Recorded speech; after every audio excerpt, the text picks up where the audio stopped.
I'm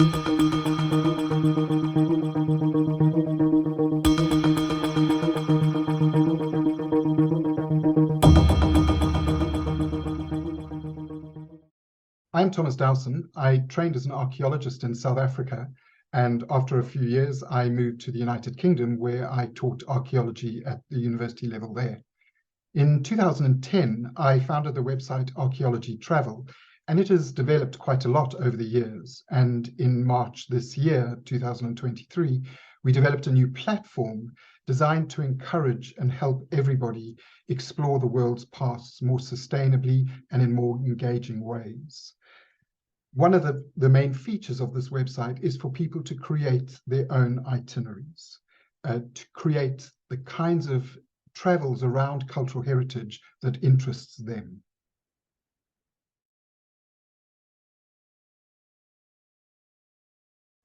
In 1990, I decided to take a couple of weeks. I only had a couple of weeks to do a bit of island hopping in the Greek islands. And I went from Heraklion to Athens.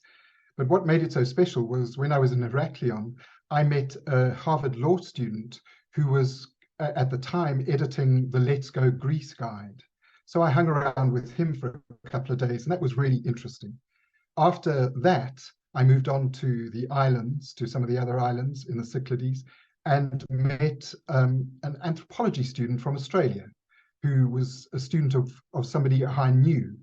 And we spent the rest of my 2 weeks traveling around the islands. And what was really special was that he was, not only was he Greek, but he was fluent in Greek. And so we had some amazing experiences that I would never have had I been traveling on my own. We slept on hotel roofs. We ate at the back doors of some great restaurants, saw great sights.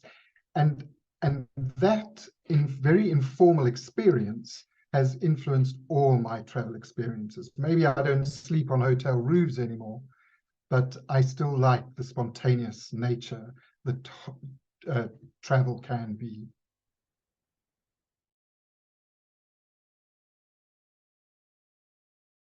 Culture and heritage has already been playing a role in improving the lives of communities, local communities. Around the world, there have been a number of initiatives where local communities have been given the resources and support to become custodians and managers of those heritage sites, archaeological sites. This has happened a lot in North America and Australia and South Africa, in other parts of Africa.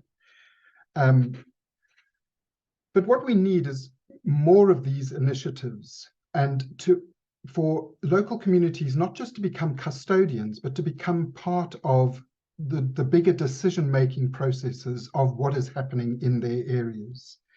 I think tourism needs to be refocused, and instead of tourism being something that's forced on local communities, it is something that local communities decide for themselves what the nature of tourism is like in that area.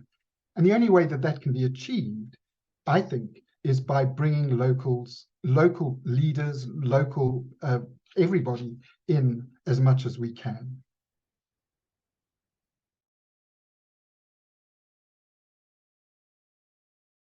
For the last year, I've been traveling in Sardinia with a view to creating a new guide on archaeology travel. And one of the things that has struck me is how difficult it is for tourists to see all the different facets of what is going on in an area. They might go to an iconic archaeological site, but that's it. Once they've finished seeing that, they leave. And I think what destinations should be doing is making it much easier for people to stay in those areas, to experience other activities, other things that are going on. And my advice to destinations would be to create networks, to get all the different service providers, all the different stakeholders in a particular area, whether it's tour guides, people who provide cookery classes, wine experiences, whatever, anything to do with tourism, agriturismos, local B&Bs, to create a network that encourages people to stay in the area, but not only encourages them to stay in the area, it actually makes it easier for them to stay in that area. When people have traveled, they like it easy. They don't want to have to go searching for things. And so giving the idea, giving suggestions what to do next is an important part of making experiences much deeper and more local.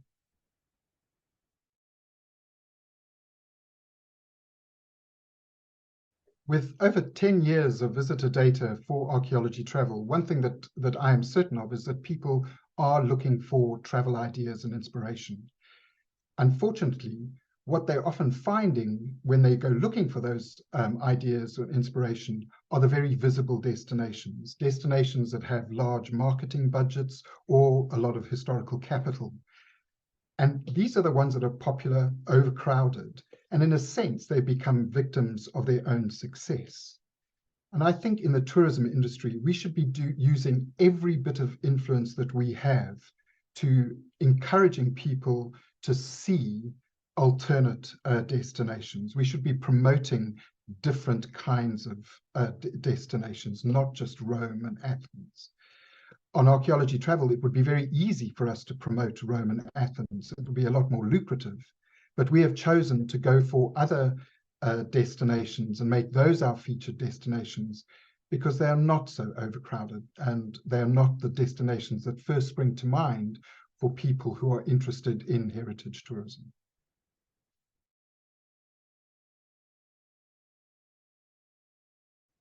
I am part of a growing group of people, archaeologists and other heritage professionals, who believe that heritage sites are becoming detached from their local communities. Increasingly, they are being managed by national bodies, private bodies, national and institutional authorities. And when that happens, the local communities tend not to get a say in what is happening to those sites, and they tend to lose interest in it.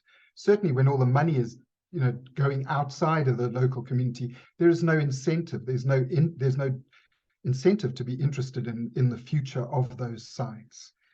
And I think by bringing locals into the foreground of deciding what is the nature of tourism in any community, whether it's a city or a rural destination, I think we can refocus the way in which tourism can be a force for good for the protection of cultural heritage sites.